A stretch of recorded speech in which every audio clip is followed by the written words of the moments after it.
आज आपण बोलणार आहोत एका अशा विषयावर जो फक्त इतिहास नाही तर आजच्या वास्तवाला भिडणारा प्रश्न आहे। आजचा विषय आहे डॉक्टर बाबासाहेब आंबेडकर आणि भारताची फाळणी।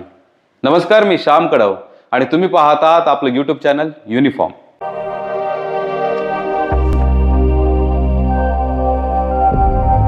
मित्रांनो, 1947 साली भारत स्वतंत्र झाला, पण त्याच क्षणी देशाचे दोन तुकडे झाले, भारत आणि पाकिस्तान। आणि इथेच एक मोठा प्रश्न उभा राहतो, ही फाळणी खरोखर पूर्ण झाली होती का? या प्रश्नाचं उत्तर शोधण्यासाठी आपण थेट जातो थॉट्स ऑन पाकिस्तान या पुस्तकाकडे, जिथे महामानव डॉक्टर बाबासाहेब आंबेडकरांनी भावनांना बाजूला ठेवून पूर्ण परिस्थितीचं अत्यंत तर्कशुद्ध आणि वास्तववादी विश्लेषण केलं। त्या काळात देशात प्रचंड तणाव होता। एका बाजूला मोहनदास गांधी हिंदू मुस्लिम एकतेसाठी झटत होते। आता खरं की खोटं हा संशोधनाचा विषय आहे, कारण यामध्ये अनेक मतमतांतरे आहेत। तर दुसऱ्या बाजूला मोहम्मद अली जिना धर्माच्या आधारावर स्वतंत्र पाकिस्तानच्या मागणीवर ठाम होते। देशभर दंगली, भीती आणि अविश्वासाचं वातावरण निर्माण झालं होतं। आणि अशा वेळी बाबासाहेबांनी एक थेट आणि अस्वस्थ करणारा प्रश्न विचारला। त्यांनी स्पष्ट सांगितलं, जिथे विश्वास नाही तिथे एकता टिकत नाही। पण ते इथेच थांबले नाहीत। त्यांनी पुढे एक अत्यंत धक्कादायक पण वास्तववादी विचार मांडला।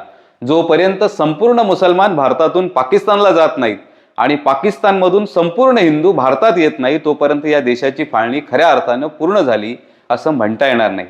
आता या वाक्याचा अर्थ समजून घ्या। बाबासाहेब सांगत होते, फक्त नकाशावर रेषा काढून देश विभागला म्हणजे फाळणी पूर्ण होत नाही। फाळणी ही फक्त भौगोलिक नसते, तर ती सामाजिक आणि लोकसंख्येची देखील असते। जर दोन्ही देशांमध्ये मिश्र लोकसंख्या राहिली तर भविष्यात तणाव, संघर्ष आणि संशय कायम राहू शकतो। आणि म्हणूनच त्यांनी पॉप्युलेशन एक्सचेंज म्हणजेच लोकसंख्येची अदलाबदल हा एक कठोर पण संभाव्य उपाय म्हणून मांडला।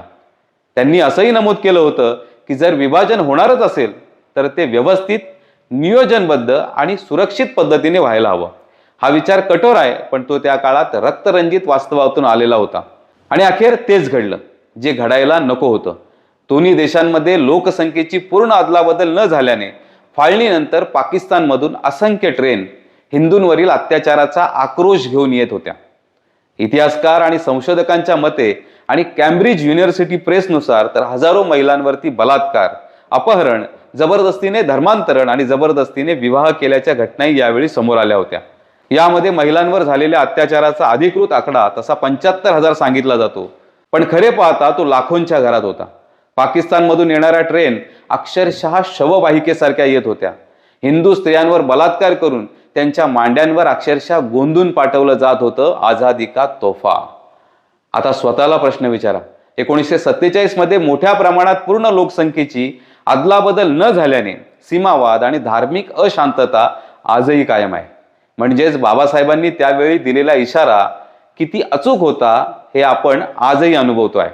पण इथेच एक गोष्ट स्पष्ट समजून घ्या, बाबासाहेबांची भूमिका ही वास्तववादी होती। ते भविष्यासाठी इशारा देत होते। त्यांनी भावना नाही तर परिणामांचा विचार केला आणि म्हणूनच त्यांचा विचार आजही जिवंत आहे। आज 75 वर्षांनंतरही आपण धार्मिक ध्रुवीकरण पाहतो, समाजात विभागणी पाहतो आणि मग प्रश्न उभा राहतो, आपण इतिहासातून काय शिकलो? बाबासाहेबांनी जे लिहिलं ते फक्त त्या काळासाठी नव्हतं, तो एक इशारा होता भविष्यासाठी। आणि म्हणूनच शेवटी एकच गोष्ट लक्षात ठेवा, बाबासाहेब आंबेडकर हे नाव नाही तर तो एक विचार आहे। आणि फाळणी हा फक्त इतिहास नाही तर भारतावरचा न मिटणारा डाग आहे, कारण यातून भारताने फक्त आणि फक्त गमावलंयच। मग तो भूभाग असो, लाखो हिंदूंचे प्राण असो आणि उपोषणानंतर दिलेले 55 कोटी रुपये। बघा, डोक्यात प्रकाश पडतोय का? धन्यवाद।